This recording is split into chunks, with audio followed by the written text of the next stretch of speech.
The majority of Americans, a popular vote, we're going to get in the popular vote here in a second, did not buy into what the Democrats were selling.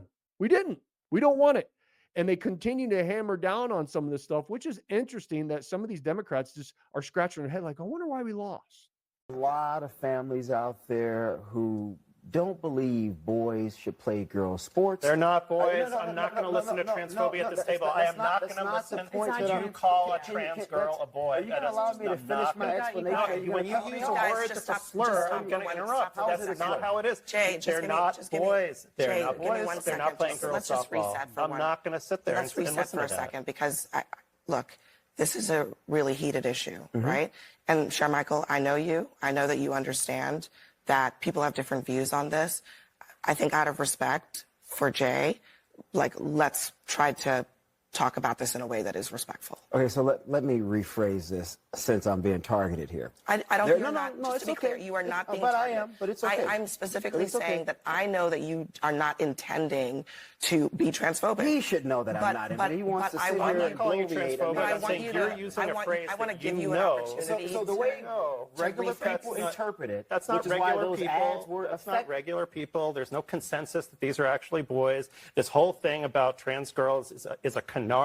We're talking about a tiny, tiny sliver of the population. That may be the and we're case, using but that my point in to terms take of away its healthcare from effectiveness. thousands of people. Hold on, just get to your point. My point in terms of its effectiveness. Regular people with children look at these things and they say, you know what, this is a bit too far. I do not agree with this. I don't like this. I think Democrats are going way too much to the left on social issues. They're uncomfortable with it. A lot of people believe that. A lot of families believe that. You may disagree with that reality, but that's why Republicans kept running those ads over and over and over again, because they saw the metrics suggested that they were lying working. in those ads over and over again and using rhetoric like you just used, saying this is boys playing girls sports. Well, First of all, we're talking about 5 people in the entire country. You would prefer? We're talking about trans girls being allowed to play with the people who are in their gender. And if you don't believe, you don't have to listen to me. Listen to the American Medical Association, the American Psychological Association. The American Medical Association. This is not about the I can listen to that all day. I'm watching them just implode on one another. My goodness gracious, the guy had a great point. You know, people do not want. Look, and here's what I've been pushing out. If you're gay, if you're trans, bi, whatever you want to call yourself, you have a place in the Republican Party. We don't care. I can't say that enough. We do not care. You are welcome. You are welcome. If you want to change genders after the age 18, if you want to do any of those things and who you want to sleep, I do not care. Nobody cares. The majority of Republicans don't care. There's a few people out there are homophobic and everything else, sure.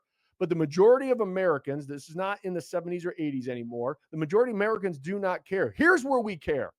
Here's where I'm going to take a stand. Number one, if you put boys in girls' locker rooms and restrooms, no, that's horrible. You are violating those poor girls' rights for privacy and everything else. That is wrong. If you believe that men should be competing in women's sports, that's a problem with us.